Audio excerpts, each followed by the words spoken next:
mo yung pakiramdam na gusto mo lang mag-celebrate ng mga bunga ng pinaghirapan mo, tapos bigla na lang may mga taong dududa at mag-aakusa ng kung ano-ano?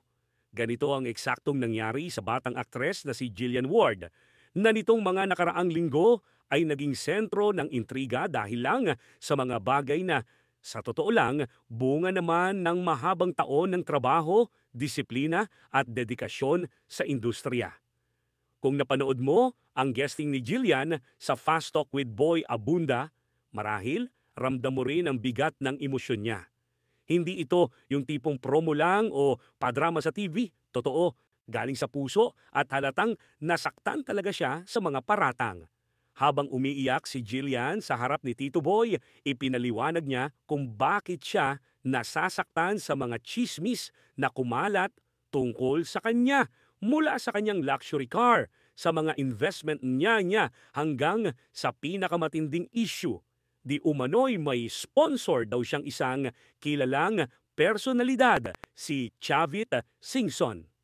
Pero gaya ng lagi nating sinasabi sa showbiz, hindi lahat ng kumakalat sa social media ay may katotohanan. Kaya nga nang magsalita si Jillian, ramdam ng lahat na gusto lang niyang linisin ang pangalan niya at higit sa lahat ipagtanggol ang sarili at ang pamilya niya, lalo na ang kanyang mommy. Me. It's all fake. Diretsong sabi ni Jillian kay Tito Boy habang pinupunasan ang mga luha niya. Lahat po ng meron ako, I bought it with my own money. At yung car po na yon, hindi siya sing mahal ng sinasabi nila. Lahat po iyan, may resibo po ako. Lahat ng an investment nandis ko, I'm very open about it na alam po ng GMA lahat ng naging investment ko. They're giving me advices, they're guiding me kung paano ko maaalagaan ang inipon ko. Hindi mo mararamdaman sa boses ni Jillian ang yabang o pagmamataas. Ang tono niya ay puno ng lungkot at pagod. Yung tipong napapagod kang magpaliwanag kasi alam mong wala ka namang ginawang masama. Ang pinakamasakit pa, nadadamay pa ang pamilya mo. My mom would never do that to me. Sobrang nasasaktan ako kasi hindi po talaga ganoon ang mom ko. Dagdag pa niya. Ang mga salitang yun ramdam ng mga nanonood. Marami ang naluha, marami rin ang naawa. Kasi sino ba naman ang hindi? Sa murang edad ni Jillian, ang dami na niyang narating. Mula sa pagiging child star ng GMA hanggang sa pagiging isa sa mga pinakamayamang batang aktres sa bansa. Pero imbes na purihin, mas pinili ng ilan na questionin kung saan nanggagaling ang kayamanan niya. Ang simula ng intriga. Kung iisipin, nagsimula lang naman ang lahat ng mag-post si Jillian ng mga litrato ng bagong bili niyang luxury car at nang ibahagi niya ang mga plano sa kanyang grand debut. Simple lang naman sana yun, parang isang thank you Lord moment. Pero alam mo naman, ang social media, mabilis ang mata, mabilis ang bibig. May mga nagsabing imposible raw para sa isang dalagang edad, 19 o 20, na makabili ng ganong kotse. May mga nagtanong kung paano niya nagawang mag-ipon ng ganoon kalaki at may mga marites na agad nagbato ng baka may sponsor. At doon na nga kumalat ang pangalan ni Chavit Singson sa usapan. May ilang netizens na basta na lang nag-imbento ng kwento na di umano'y si Chavit daw ang nagbibigay ng mga regalo kay Jillian o kaya siya raw ang nagpapatronize sa actress. Pero ang totoo, walang basihan ang lahat ng ito. Sa totoo lang, si Chavit bilang isang kilalang negosyante at public servant ay matagal nang sanay sa mga ganitong intriga. Kaya naman, hindi rin siya nanahimik. Sa isang hiwalay na panayam, nilinaw mismo ni Manong Chavit Singson na wala siyang anumang personal o espesyal na ugnayan kay Jillian. Wala iyan, hindi totoo yan. Hindi ko nga alam kung bakit ako nadadamay aniya. Simple, diretso at malinaw ang sagot ni Chavit. At doon na rin tuluyang napatunayan na walang katotohanan ang chismis. Pero gaya ng dati, kahit gaano kalinaw ang paliwanag, may mga taong patuloy pa rin kakalat ng mga maling impormasyon. Ang suporta ng mga kaibigan sa industriya. Sa gitna ng lahat ng ito, hindi nag-iisa si Jillian. Marami sa mga kasamahan niya sa showbiz ang naglabas ng suporta. Kabilang na si Chucky Dreyfus na matagal nang nakakatrabaho ni Jillian at itinuturing siyang parang anak. Sa kanyang mahabang mensahe sa social media, ipinagtanggol niya si Jillian at pinuri ang katatagan at kababaang loob nito. Sabi ko nga sa iyo noon pa, people will always have something to say. That's just how the world is. But you don't owe anyone an explanation. Not when your success is built on grit, grace, and God's timing, sabi ni Chucky. Ramdam sa mensahe ni Chucky ang pagmamahal at paghanga niya sa batang aktres. Hindi ito basta showbiz statement lang, halatang galing sa isang taong nakasaksi kung paano nagsumikap si Jillian mula pagkabata. Bakit nakakaawa si Jillian? Marami ang nagsabing naawa sila kay Jillian, hindi dahil kawawa siya per se, kundi dahil alam nilang hindi madali ang mapag-isipan ng masama sa kabila ng lahat ng paghihirap mo. Ika na nga ng isa sa mga netizen, hindi na talaga makaligtas sa inggit ang mga bata ngayon. Kapag may narating ka, hahanapan ka ng bahid ng dumi. At totoo yon.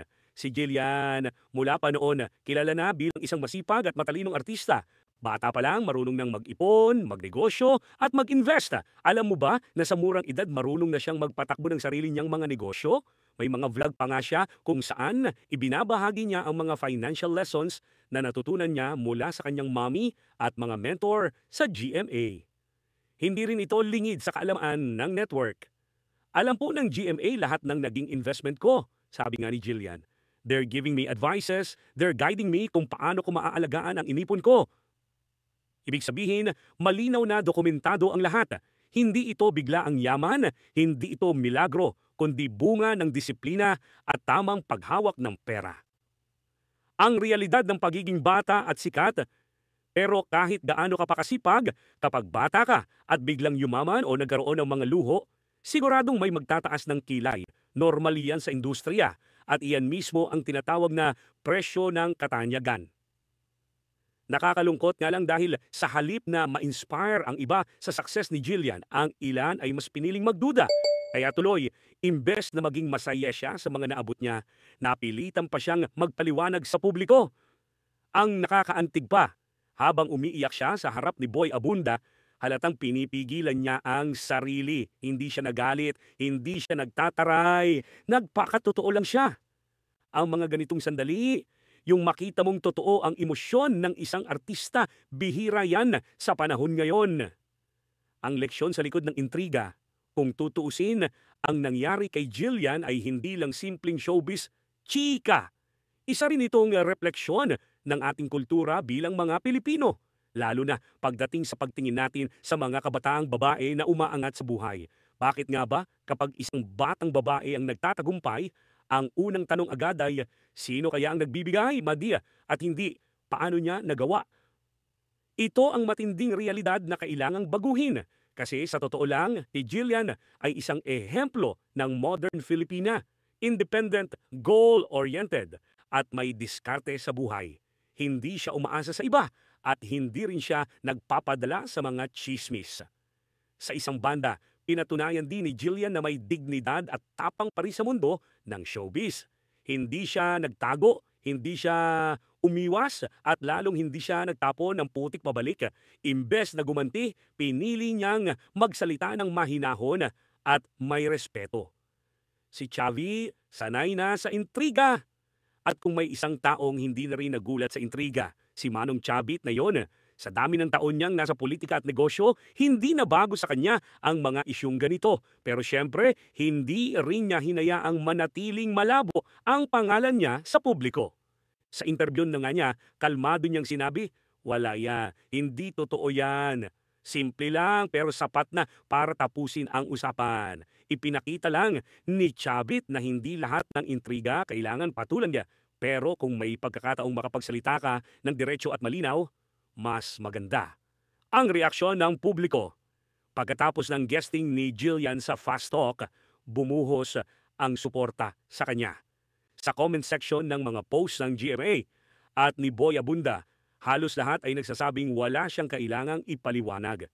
Ang linis-linis ng batang yan. Hindi ko alam kung bakit kailangan pa niyang mag-defend, sabi ng isang fan. Proud ako sa iyo, Jillian. Huwag mong patulan ng mga bashers. Alam ng Diyos ang totoo, sabi pa ng isa. At kung pagbabatayan ng mga ganitong reaksyon, Mukhang naniniwala ang karamihan na si Jillian ay inosente at karapat-dapat purihin, hindi husgahan. Ang bagong yugto ni Jillian. Ngayong medyo humupa na ang issue, mas determinado si Jillian na magpatuloy sa kanyang karir. Ayon sa mga malalapit sa kanya, mas nagiging mature siya sa paghawak ng fame at pressure. Patuloy pa rin siya sa pag-aartista, pero mas nakatutok na rin siya ngayon sa pagpapaunlad ng sarili at sa mga business ventures niya. At sa totoo lang, kung tutuusin, ito dapat ang focus ng mga tao, kung paano siya naging inspirasyon sa mga kabataan. Dahil hindi biro ang pinaghirapan niya para makarating sa kung nasaan siya ngayon. Ang mensahe sa mga marites at bashers. Sa huli, malinaw ang mensahe ni Jillian, hindi lahat ng maganda sa buhay ay may kapalit na kabaluktutan. Minsan may mga tao lang talagang kayang abutin ang pangarap nila nang hindi dumadaan sa shortcut. I'm just doing my best. Lahat ng meron ako, pinaghirapan ko po yan, sabi niya. Kung may gusto akong maabot, I'll work for it, I'll save for it, I'll plan for it. Kasi yun po yung itinuro sa akin ng mama ko, maging responsable sa buhay. At iyan mga ka-showbiz ang dapat nating tandaan. Sa panahon ng chisismis, ang katotohanan ang pinakamahalagang puhunan. Kaya sa mga tulad ni Jillian Ward, saludo tayo.